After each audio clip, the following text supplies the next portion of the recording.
ఆ కుర్చీని మడతబెట్టి మెడలు ఇరిగిపోయినాయి. కుర్చీ మడతబెట్టి అనే డైలాగ్ సోషల్ మీడియాలో ఎంత ఫేమస్ అయిందో అందరికీ తెలిసిందే. సోషల్ మీడియాను ఓ ఊపు ఊపేసిన డైలాగ్ అది. ఆ డైలాగ్ చెప్పిన కుర్చీ తాత కూడా సెలబ్రిటీ అయిపోయారు. సెలబ్రిటీలకు సైతం రాని ఫాలోయింగ్ కుర్చీ తాతకు వచ్చిందంటే కుర్చీ తాత డైలాగ్ సోషల్ మీడియాలో ఎంత ప్రభావం చూపించిందో అర్థం చేసుకోవచ్చు. కుర్చీ తాత ఫేమస్ అయిన తర్వాత పలు యూట్యూబ్ ఛానల్స్ కుర్చీ తాత ఇంటర్వ్యూల కోసం క్యూలు కట్టాయి. సినిమా వాళ్ళు కూడా ప్రమోషన్స్ కోసం కుర్చీ తాత సాయం తీసుకున్నారు. అయితే గత కొంతకాలం నుంచి కుర్చీ తాత ప్రభావం తగ్గిపోతూ వస్తుంది. ఈ క్రమంలో కొన్ని రోజులుగా కుర్చీ తాత కనిపించడం లేదంటూ కుటుంబ సభ్యులు కన్నీరు మున్నీరుగా విలిపిస్తున్నారు.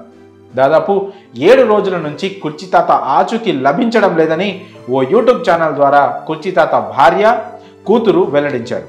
ఆచూకీ తెలిసిన వారు తమకు సమాచారం అందించాలని వారు వేడుకుంటున్నారు. అన్ని చోట్ల వెతికామని తెలిపారు. కృష్ణకాంత్ పార్క్ వద్ద ఉండే కుర్చీ తాత కుర్చీ మడతపెట్టి అనే డైలాగ్తో సోషల్ మీడియాలో ట్రెండింగ్ సృష్టించారు.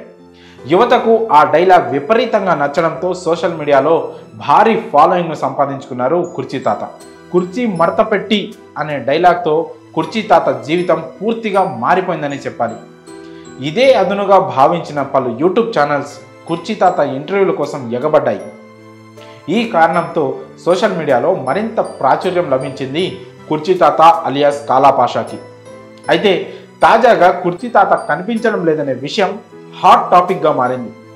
గత 7 రోజులుగా ఆచూకీ లభించడం లేదంటూ ఆయన కుటుంబ సభ్యులు సోషల్ మీడియాలో పేర్కొంటున్నారు.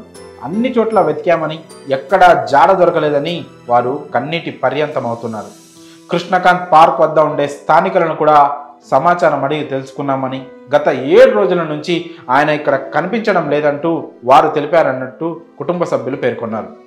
పోలీస్ స్టేషన్లో కూడా ఫిర్యాదు చేయనున్నట్లు కుర్చీ తాత భార్య చెప్పారు. మరి కుర్చీ తాత మిస్సింగ్ పై మీ అభిప్రాయంలో కామెంట్స్ రూపంలో తెలియజేయండి.